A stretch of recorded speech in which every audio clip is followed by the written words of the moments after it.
La semaine passée, des travaux ont été effectués dans la pièce d'à côté. Une poussière considérable est ainsi venue recouvrir ma pièce de vie. Alors, c'est avec patience que je vais avoir à nettoyer tous les recoins de l'espace ces prochains jours. Prochaine semaine ?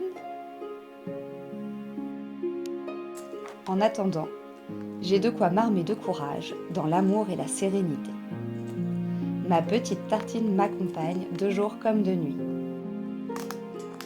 Quelle chance j'ai de l'avoir à mes côtés. Mais il faut dire que c'est elle qui m'a choisie.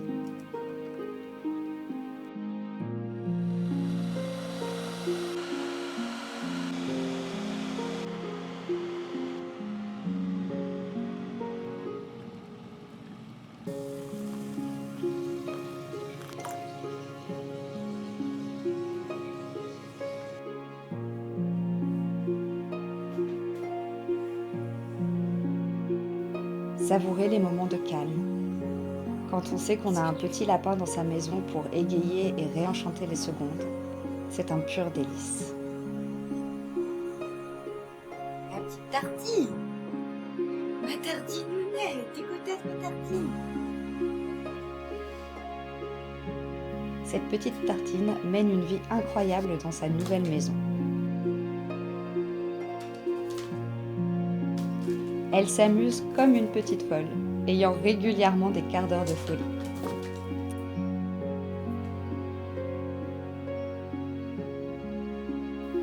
C'est qu'elle a tout le rez-de-chaussée pour gambader quand maman la surveille.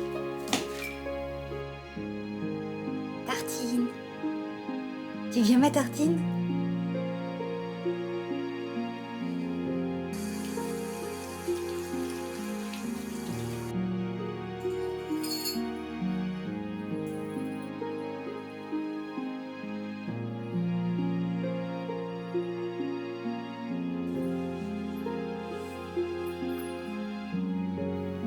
Et maintenant, partons pour une belle aventure.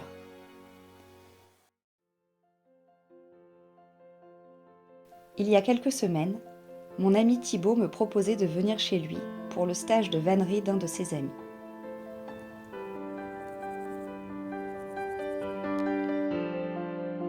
Cela fait des années que j'ai envie de réaliser un tissage en osier.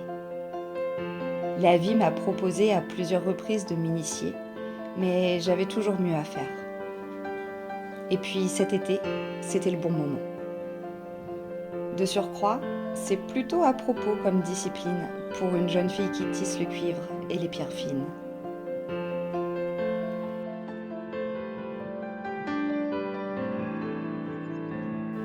Le temps est doux, parfois un peu froid au petit matin, mais les convives sont là pour réchauffer de leur cœur et de leur rire le jardin. Seul le chant des oiseaux vient troubler notre quiétude studieuse.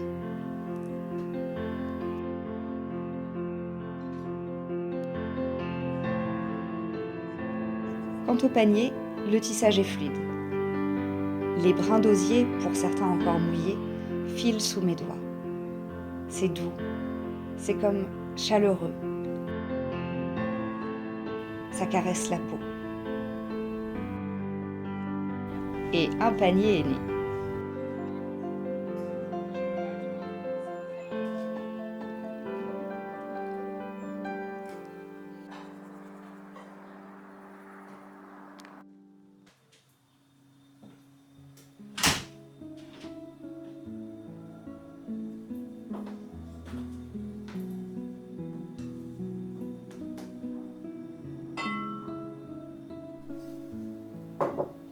Réenchanter le monde est au cœur de mes questionnements quotidiens.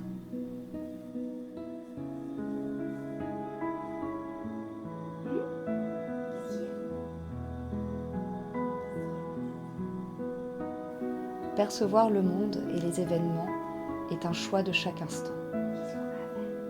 J'ai remarqué que parfois, ce discours agace et énerve. Et pourtant, il réside bien là, notre libre arbitre.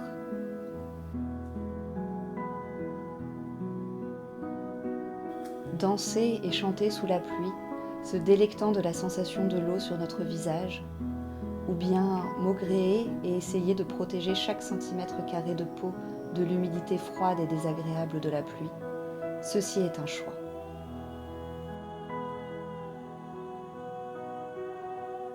Bien sûr, tout dépend de nos ressources du moment et de la conscience affirmée que nous pouvons choisir une autre lecture de la situation dans laquelle nous nous trouvons.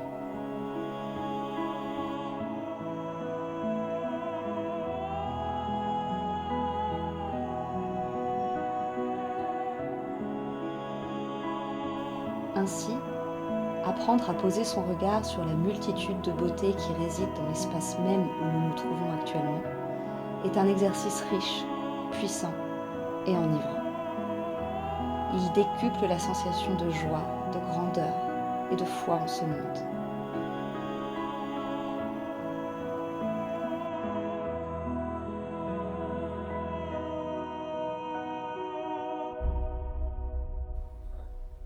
Chaque petit geste du quotidien peut venir réenchanter notre vie, d'une manière simple et pourtant ô combien si porteuse de sens.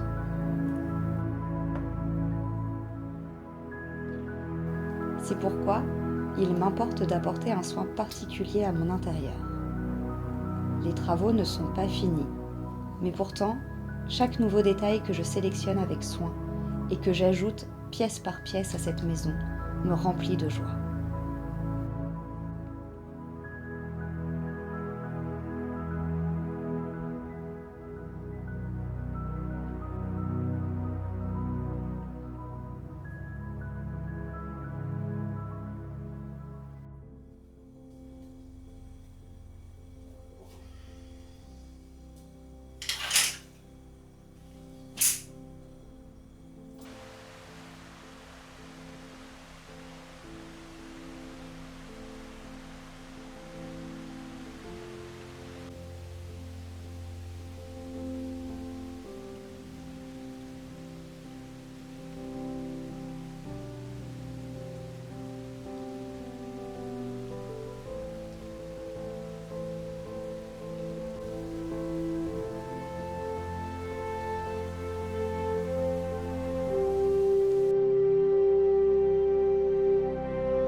Qu'il est nécessaire de prendre le temps d'écouter de son cœur les battements. De douces effluves boisées aux notes d'herbes fraîches viennent effleurer mes sens. Le vent est caressant. Il susurre des notes de joie, de vie et de mystère.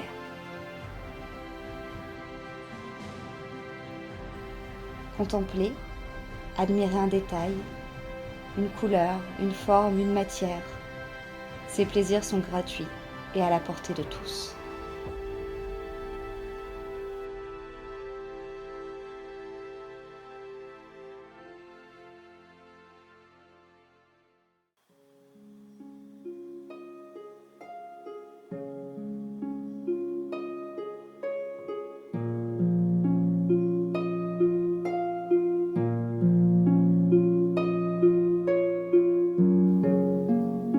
Qu'est-ce que vivre épanoui ?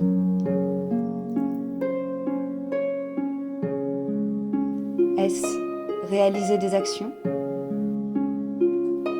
Est-ce faire des choses? Est-ce se réaliser soi? Ou bien est-ce simplement accepter de sentir les expériences qui nous traversent au moment où elles nous traversent? Cette question est certainement bien plus vaste, mais ces réponses sont un point de départ à une réflexion que nous pouvons poursuivre en commentaire. Pour l'heure, des bougies et des paillettes sont de sortie.